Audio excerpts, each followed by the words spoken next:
In the heart of the untamed American wilderness, a legend was born. A man whose extraordinary life would become the stuff of Wild West folklore.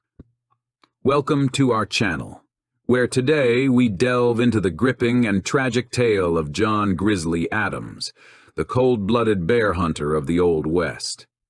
Adams was a larger-than-life figure, a fearless adventurer who walked on the wild side, hunting grizzly bears with nothing but his wits, a knife, and an unyielding spirit.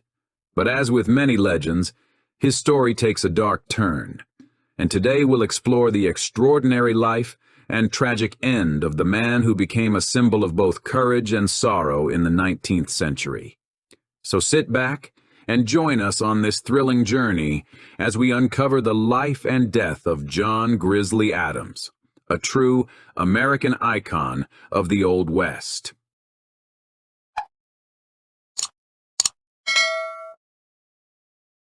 Although I've told some pretty good stories about my bears, I've always endeavored to do the straight things between man and man. John Boyden Adams, also known as James Capon. Adams and Grizzly Adams was a professional hunter of grizzly bears who became well known after his involvement in P.T. Barnum's circus. Adams was born in Medway, Massachusetts, to Eleazar and Sybil Adams on October 12, 1812. Interestingly, his family tree boasted connections to the illustrious Adams lineage of Massachusetts, which included the likes of President John Adams and the esteemed patriot Samuel Adams. He received what was considered a good education for the times. However, at the tender age of 14, he veered away from the classroom and ventured into the world of labor, serving as an apprentice in the footwear manufacturing trade. When he reached the age of 21, John decided to embark on a new path, one that led him deep into the uncharted forests of New England. After signing on with a company of showmen as a zoological collector, John hunted and captured live wild animals in Maine, Vermont, and New Hampshire, honing his skills as a woodsman and marksman. However, not all adventures unfolded without their share of adversity. While attempting to train a Bengal tiger for his employers, he received severe back and spine injuries, ending his hunting career. After recuperating for about a year, he returned to the cobbler's bench in Boston, Massachusetts. In 1836, John embarked on a different journey when he married Selina Drury, and the couple would eventually have 3 children. During the California Gold Rush, Adams and thousands of others made their way west. He arrived at the California gold fields in late 1849. When he failed to find his fortune in gold, he turned to hunting game to sell to the miners, trading, ranching, and farming. In late 1852, he lost his ranch near French Camp, California, to creditors and headed into the Sierra Nevada mountains to earn his living by trapping. Around this time, he was calling himself James Capon Adams. Assisted by the indigenous Miwok Indians from the local region, Adams built a cabin and stable a few miles away from present-day Pinecrest, California.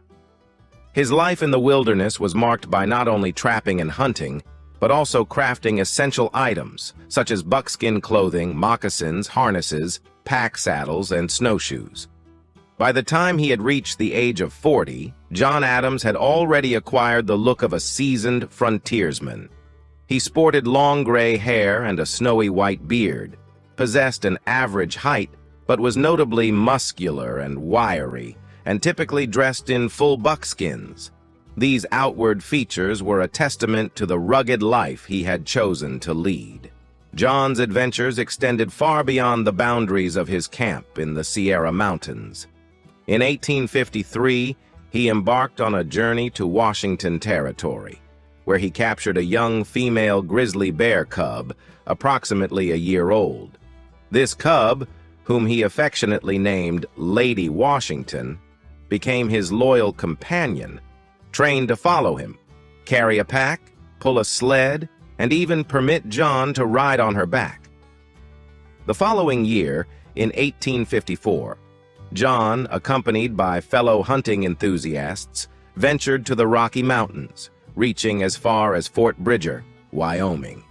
Along their journey, they sold meat, hides, and some live animals with the emigrants traveling along the Oregon Trail. Towards the end of the same year, John's remarkable exploits continued as he successfully trapped a colossal grizzly bear weighing a staggering 1,500 pounds in the Sierra. One of the largest grizzlies ever captured alive, he named the beast Samson. Additionally, he came across a den near Yosemite Valley where a mother grizzly had left behind 2-week-old male cubs. One of these cubs he named Benjamin Franklin, adding another remarkable chapter to his storied life in the wild. During the spring of 1855, a perilous encounter unfolded in the Sierra during one of John Adams's hunting expeditions. A mother grizzly bear attacked Adams, inflicting severe injuries. The she-bear knocked his rifle from his hands, tore his scalp loose, dented his skull in one powerful swipe, and bit into his neck. Miraculously, Benjamin Franklin, the bear he had raised, intervened, diverting the she-bear's attention with a bite to her haunch, enabling Adams to seek safety by climbing a tree. Eventually, he managed to retrieve his rifle and successfully eliminated the attacking bear. Adams then returned to his camp, where it took him almost a month to recover. John and his bear, Ben, would both bear the scars of that attack for the rest of their lives. After Adams recovered, he and his companions trapped and hunted along the California Coast Range, journeying as far south as the Tejon Pass area. On their return journey, they followed a coastal route, passing through San Miguel, San Jose, and reaching San Francisco. Intrigued by the unique animals Adams had collected during his travels, curious onlookers flocked to witness impromptu shows he arranged. In 1856, John retrieved all his animals from Howard's Ranch near Stockton, California, where he had left them to be cared for while he was absent. He established the Mountaineer Museum in a San Francisco basement on Clay Street, charging a modest 25 cents for admission. His efforts didn't go unnoticed. Theodore H. Hittle, a reporter for the Daily Evening Bulletin, spotted the menagerie and promoted it through his articles. Thanks to Hittle's writings and subsequent advertising, the museum became so successful that Adams opened the Pacific Museum at a larger site at a better location. By 1858, Adams was referred to as the Barnum of the Pacific in a San Francisco newspaper. However, by the following year, he had once again overextended himself and lost his museum building to creditors, temporarily relocating his animals to another building. His health was deteriorating, primarily from the head and neck attack he had received from the she-bear in California. While wrestling with and training his animals, the wound had been reopened and re-injured several times. The last time he was injured in 1859, the skull was cracked and the bone was torn away, exposing the brain tissue in a silver dollar size area on his forehead.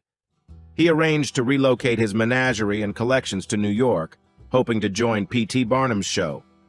On January 7, 1860, Adams, along with his menagerie, embarked on a remarkable journey from San Francisco, commencing their voyage on the clipper ship Golden Fleece. Their seafaring odyssey, which spanned 3.5 months and navigated the treacherous waters of Cape Horn, ultimately culminated in their arrival in the bustling metropolis of New York City. Though his health was much worse when he arrived, he immediately sought out P.T. Barnum, who quickly saw the potential of using Adams' California menagerie.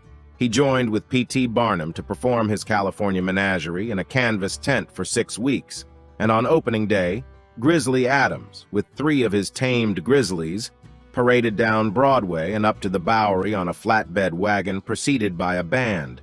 Despite his ailing health, Adams managed to persuade Barnum to extend their collaboration for an additional 10 weeks, secured with a generous $500 bonus. As the final curtain drew near, Adams's physical condition had deteriorated to the point where he could scarcely make his way onto the stage. He sold his menagerie to Barnum, and from the proceeds of the show and the sale, was able to provide a comfortable sum for his wife, Selina. Later, John Adams and his wife, Selina, settled in Neponset, Massachusetts, aiming to embrace a more tranquil existence. However, the wheels of fate turned swiftly, and just 5 days after his retirement, on October 25, 1860, at the age of 48, John Adams breathed his last breath. Upon hearing of Adams's death, Barnum was deeply grieved and paid for his tombstone. John Adams found his final resting place at the Bay Path Cemetery in Charlton, Massachusetts, leaving behind a legacy that continues to captivate imaginations and stand as a testament to his extraordinary life. In his few years of hunting, John Grizzly Adams accomplished astonishing feats. Richard Dillon considers him to be the greatest California mountain man of them all, and McCracken labels him the fabulous Mr. Grizzly Adams. Modern hunters with high-powered precision weapons rarely get up close and personal with their game the way Adams did. He never hesitated to resort to hand-to-paw or knife-to-claw combat when necessary, and he captured more grizzlies alive in those few years than any other man has. The Western Hall of Fame celebrated Adams' achievements in 1911 with the Heroes of California Honor. A biography was published about Adams the year he died. He was the central character in Charles E. Sellier's 1972 novel, The Life and Times of Grizzly Adams. Please like and share if you find the video content interesting and useful. Don't forget to subscribe to the channel and comment below so as not to miss the upcoming interesting videos. Thanks for watching.